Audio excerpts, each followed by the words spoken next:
And today we have to read English first paper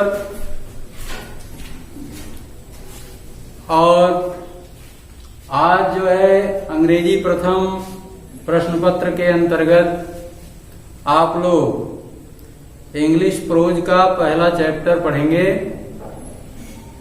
इस chapter का नाम है the portrait of A lady. Portrait means होता है चित्र, ऑफ ए लेडी एक महिला का, अर्थात इस पाठ का जो शीर्षक है इसका तात्पर्य है एक महिला का चित्र। इसके लेखक हैं खुशवंत सिंह। खुशवंत सिंह का जन्म पंजाब राज्य के हैदली नामक स्थान पर 2 फरवरी 1915 ईस्वी को हुआ था। इनके माता पिता इनके बचपन में ही इनको छोड़कर एक शहर में रहने के लिए चले गए। अब माता पिता के चले जाने के पश्चात इनका बचपन इनके दादी के साथ ही व्यतीत होने लगा और दादी चूंकि इनकी एक धार्मिक विचारों वाली महिला थी, धर्म में उनकी बड़ी गहरी आस्था थी, तो धर्म का पालन करते हुए वह अपने पौत्र खुशवंत सिंह का भी लालन पालन बड़े ही प्यार के साथ करती रही और उन्हीं के देख रेख में इनका कई वर्ष का समय व्यतीत हुआ। जब इनके माता पिता शहर में अस्थायी रूप से बस गए, उन्हें कोई परेशानी नहीं रही, तो वो जो है खुशवंत सिंह को इनकी दादी के साथ वहीं पर बुला लिए और अब खुशवंत सिंह, इनकी दादी, खुशवंत सिंह के माता पिता शहर में ही रहने लगे। गांव में रहते समय इनके और दादी के बीच जो घनिष्ठता रही, जो नजदीकी रही, धीरे धीरे करके शहर में जाने के बाद वो कम होती गई।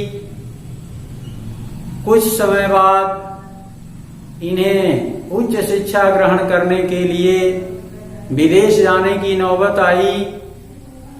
इन्होंने मन ही मन सोचा कि दादी को अधिक घबराहट होगी, किंतु ऐसा कुछ इनको देखने को नहीं मिला। इनकी दादी इन्हें स्टेशन तक छोड़ी और छोड़ करके वहां से लौट आए। यद्यपि विदेश जाते समय इन्हें पुनः दादी से मिलने की बड़ी कम ही आशा थी, क्योंकि वो अत्यंत वृद्ध हो चुकी थी, किंतु ऐसा कुछ नहीं हुआ। ईश्वर की असीम अनुकंपा से ये अपनी शिक्षा पूरी करके विदेश से लौट आए और लौट आने पर भी इन्होंने दादी का चेहरा जिस ढंग का पहले देखा था, उसी ढंग का चेहरा इन्होंने लौटते समय भी देखा।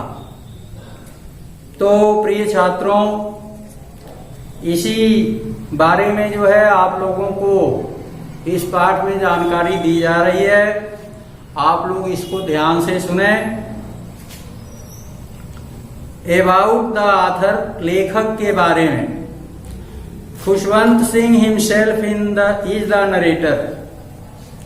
खुशवंत सिंह स्वयं एक कथाकार हैं।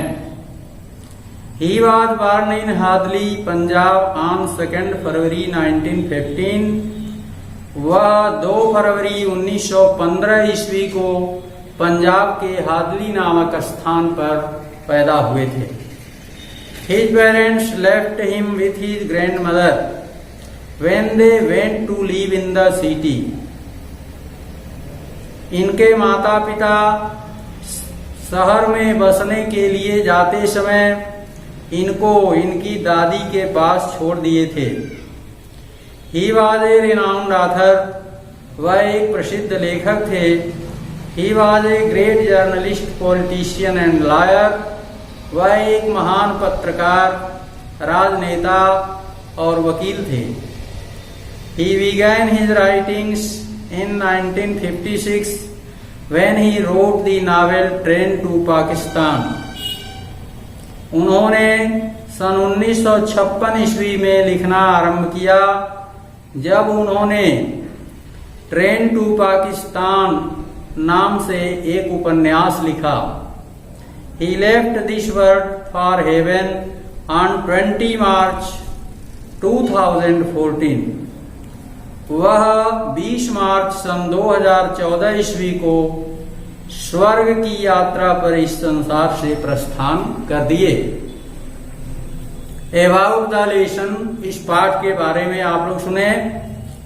In the portrait of a lady, Khushwant Singh describes a graphic pen picture of his grandmother. एक महिला का चित्र नामक पाठ में खुशवंत सिंह अपने दादी के चित्र को वर्णित करते हैं। He and his grandmother lived in their village home when he was a small child. वह और उनकी दादी अपने गांव के ही घर में निवास करते थे, रहते थे जब वह छोटे बच्चे थे।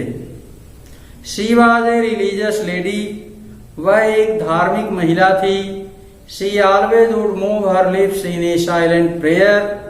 वह हमेशा मौन रह करके प्रार्थना करती रहती थी और उनका ओठ हिलता रहता था। She died with prayer on her lips and rosary in her hand. वह अपने होठों से प्रार्थना करते हुए और हाथ में माला लिए हुए मर गई। Now let us read about love, devotion and emotions in the story. आइए अब हम प्यार, समर्पण और भावनाओं के बारे में इस कहानी में पढ़ते हैं।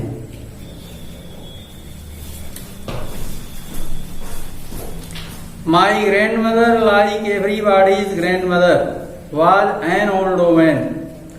लेखक कहता है कि सभी लोगों के दादी के ही तरह से उसकी दादी भी एक वृद्ध औरत थी।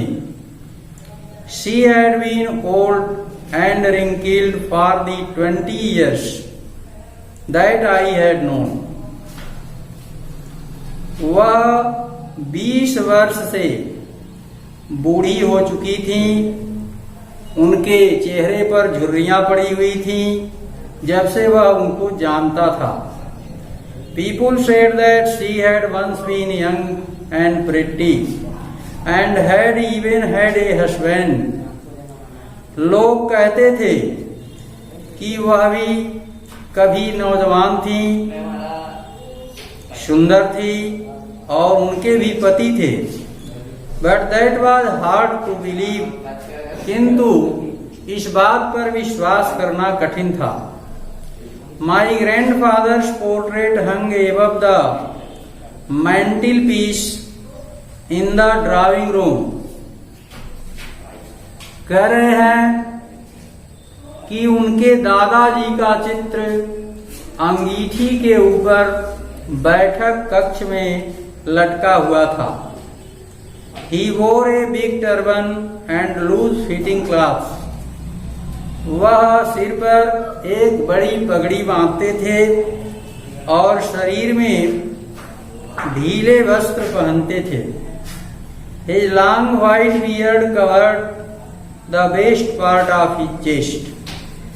उनकी लंबी और सफेद दाढ़ी उनके सीने का स्पर्श करती थी।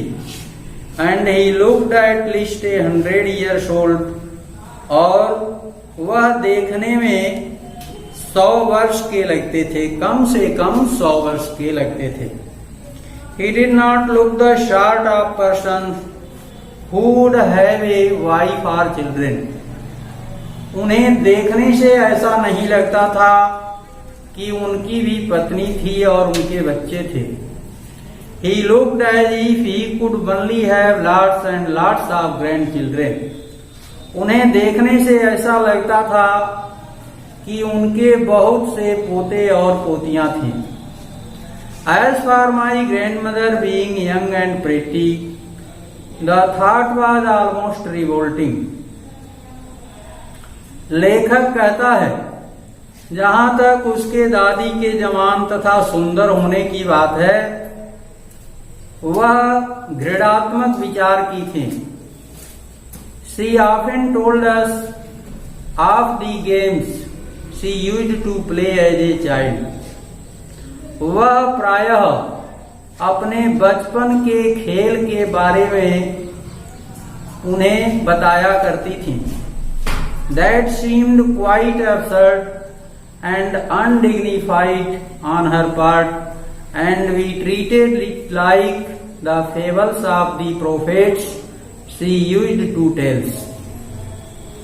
उनके लिए ऐसा करना मूर्खता व अपमानजनक लगता था तथा वे उन्हें ऐसा ही मानते थे जैसा वे हमें धर्म गुरुओं के विषय में कथाएं सुनाती थी।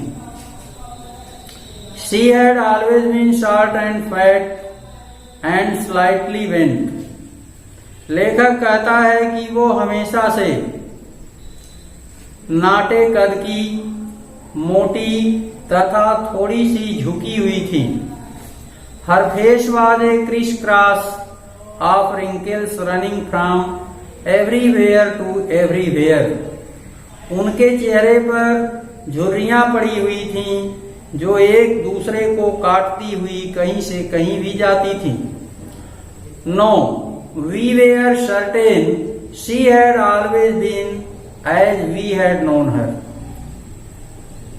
लेखक कहता है कि वह विश्वास करता था कि उसने जब से उन्हें देखा वे सदैव से वैसी ही रहती थी। Old, so terribly old that she could not have grown older and had stayed at the same age for 20 years. वह इतनी वृद्ध थी कि उससे अधिक वृद्ध हो ही नहीं सकती थी और 25 वर्षों से उसी रूप में दिखाई दे रही थी। She could never have been pretty, but she was always beautiful. वह कभी सुंदर हो ही नहीं सकी, किंतु वह हमेशा सुंदर थी। She hobbled about the house in spotless white with one hand resting on her waist to balance her stoop and the other telling the beads of her rosary.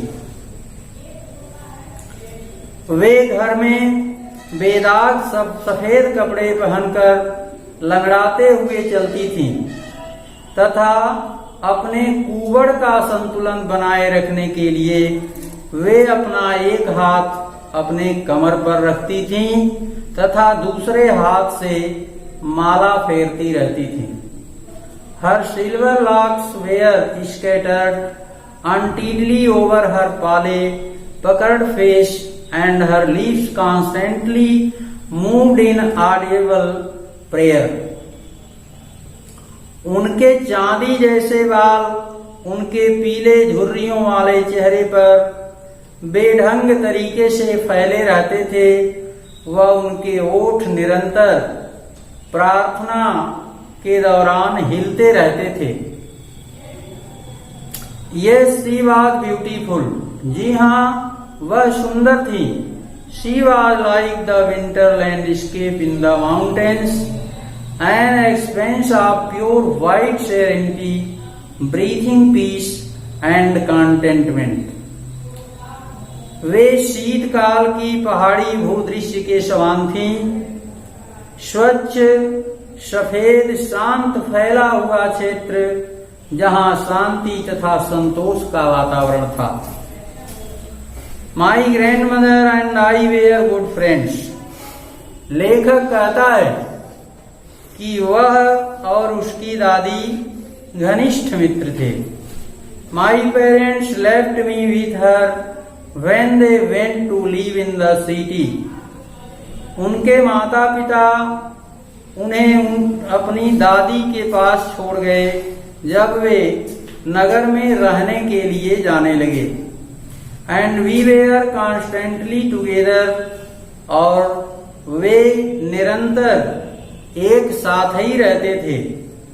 She used to wake me up in the morning and get me ready for school. वह सुबह के समय उनको जगाया करती थीं और विद्यालय जाने के लिए उनको तैयार करती थीं। She said her morning prayer in a monotonous song while she washed and dressed me in the hope that I would listen and get to know it by heart. वह एक जैसे स्वर में ही प्रातः काल के प्रार्थना को गाती थीं, जिस समय वह उन्हें स्नान कराती थीं तथा कपड़े पहनाती थीं। उनको यह आशा थी कि उसको सुन करके वह उसको अवश्य याद कर लेंगे। I listened because I loved her voice. वह उसको सुनते थे क्योंकि उनको उनकी आवाज पसंद थी। But never bothered to learn it. किंतु उन्होंने कभी भी उसको सीखने के लिए परेशानी नहीं उठाई। Then she would fetch my wooden slate, which she had already washed and plastered with yellow chalk, a teeny earthen ink pot, and a red pen, tie them all in a bundle, and hand it to me. तब वह उनके लिए एक लकड़ी की slate लाती थी, जिसको वह पहले से ही साफ कर देती थी और उस पर पीले रंग के चाक को लगा करके उसकी सफाई करती थी। एक छोटी सी मिट्टी की दवात, एक लाल कलम उनके बस्ते में बांध देती थी और उन्हें इसको पकड़ा देती थी। After a breakfast of a thick stale chapati with a little butter and sugar spread on it, we went to school. नाश्ता कर लेने के बाद वह एक मोटी बासी रोटी को ले लेती थी, उस पर थोड़ा सा मक्खन और चीनी लगा देती थी। उसके बाद वे दोनों स्कूल के लिए प्रस्थान कर देते थे। She carried several stale chapatis with her for the village dogs. वह कई बासी रोटियां गांव के कुत्तों को खिलाने के लिए अपने साथ ले जाती थी। My grandmother always went to school with me because the school was attached to the temple. लेखक कहता है कि उसकी दादी हमेशा उसके साथ स्कूल जाती थी क्योंकि वह विद्यालय उनके मंदिर से लगे हुए ही था, जिस मंदिर में उनको पूजा करना था। The priest taught us the alphabet and the morning prayer। वहां के पुजारी उन्हें वर्णमाला सिखाते थे और प्रातः काल की प्रार्थना को याद कराते थे। While the children sat in rows on other side of the veranda singing the alphabet or the prayer in a chorus, my grandmother sat inside reading the scriptures। जब बच्चे बरामदे में दोनों तरफ बैठे मिलकर वर्णमाला अथवा प्रार्थना को गाते थे, उनकी दादी अंदर बैठकर धार्मिक पुस्तकों का पाठ करती थी।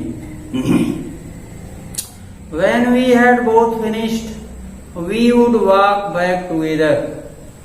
जब दोनों का काम पूरा हो जाता था, तब वे घर को एक साथ वापस लौटते थे। This time the village dogs would meet us at the temple door. इसी समय गांव के कुत्ते उनसे मंदिर के दरवाजे पर मिलते थे। They followed us to our home, growling and fighting with each other for the chapatis we threw to them. वे घर पहुंचने के समय तक आपस में गुर्राते हुए, लड़ते हुए पीछे पीछे चले जाते थे, क्योंकि जो रोटियां उनके तरफ उनकी दादी फेंकती थीं, वो उन्हें पाने के लिए टूट पड़ते थे। When my parents were comfortably settled in the city, they sent for us. लेखक कहता है कि जब उसके माता पिता शहर में आराम से बस गए, तो उन्होंने उनको और उनकी दादी को बुला लिया। That was a turning point in our friendship. उनकी मित्रता में यहाँ पर एक मोड़ आया। Although we shared the same room, my grandmother no longer came to school with me. यद्यपि वे एक ही साथ एक ही कक्ष में रहते थे, किंतु उनकी दादी के पास उनके साथ स्कूल जाने के लिए कोई समय नहीं था। I used to go to an English school in a motor bus. उनको एक मोटर बस से इंग्लिश स्कूल जाना पड़ता था। There were no dogs in the streets. वहां गलियों में एक भी कुत्ते नहीं थे। And she took to feeding sparrows in the courtyard of our city house. और वह पहले जैसे ही रोटी के टुकड़ों को अपने घर के आंगन में एक जगह बैठ करके आने वाली चिड़ियों को खिलाती रहती थी। As the years rolled by, we saw less of each other. लेखक कहता है, जैसे जैसे समय गुजरता गया, वे एक दूसरे से कम मिलते थे। For some time she continued to wake me up and get me ready for school. कुछ समय तक तो वह लगातार उसे उठाती रही और विद्यालय के लिए तैयार करती रही। When I came back, she would ask me what the teacher had taught me. जब वे विद्यालय से लौटते थे, तो वह उनसे पूछती थी कि वहां शिक्षक ने तुम्हें क्या सिखाया। I would tell her English words. वह उन्हें अंग्रेजी के शब्द बताते थे। And little things of Western science, और थोड़ी पश्चिमी विज्ञान के बारे में भी बताते थे। And learning, और ज्ञान के भी बारे में बताते थे। The law of gravity, गुरुत्वाकर्षण के नियम बताते थे। आर्किमिडीज प्रिंसिपल, आर्किमिडीज के सिद्धांत बताते थे। The world being round to, और यह धरती गोल है, इसके बारे में भी बताते थे। दिस मेड हर अनहैप्पी, इसे सुन करके वह दुखी हो जाती थी। She could not help me with my lessons, क्योंकि वह उसके पाठों में उसकी कोई सहायता नहीं कर पाती थी। She did not believe in the things they taught at the English school. अंग्रेजी स्कूल में जो कुछ भी पढ़ाया जाता था, उनको उसमें विश्वास नहीं था। And was distressed that there was no teaching about God and the scriptures. और उन्हें इस बात का दुख था कि वहां पर न तो ईश्वर के बारे में कुछ बताया जाता है, न ही धार्मिक ग्रंथों के बारे में कोई शिक्षा दी जाती है। One day I announced that we were being given music lessons. एक दिन लेखक ने अपनी दादी को बताया कि उसे संगीत का पाठ दिया गया। She was very disturbed. वह उसे सुनकर के बहुत परेशान हो गई। To her music had lived associations. उनके दृष्टिकोण से संगीत छोटी श्रेणी के लोगों के ही लिए शोभनीय था। It was the monopoly of harlots and beggars. उस पर जो है भिखारियों का और वेश्याओं का ही एकाधिकार था। And not meant for gentle folk. इसलिए संगीत सीधे साधे स्वभाव वाले लोगों के लिए उनके दृष्टिकोण से अच्छा नहीं था। She said nothing, but her silence meant disapproval. वह कहीं तो कुछ नहीं, किंतु उनके चुप्पी का तात्पर्य था कि वह उससे सहमत नहीं थी। She rarely talked to me after that. उसके बाद से वह उससे कभी कभी बातें करती थी। तो प्यारे छात्रों, आज आप लोगों को यहाँ तक पढ़ाया गया। आप लोग इसकी सम्यक तैयारी करें, फिर इसके आगे आपको अगले दिन पढ़ाया जाएगा।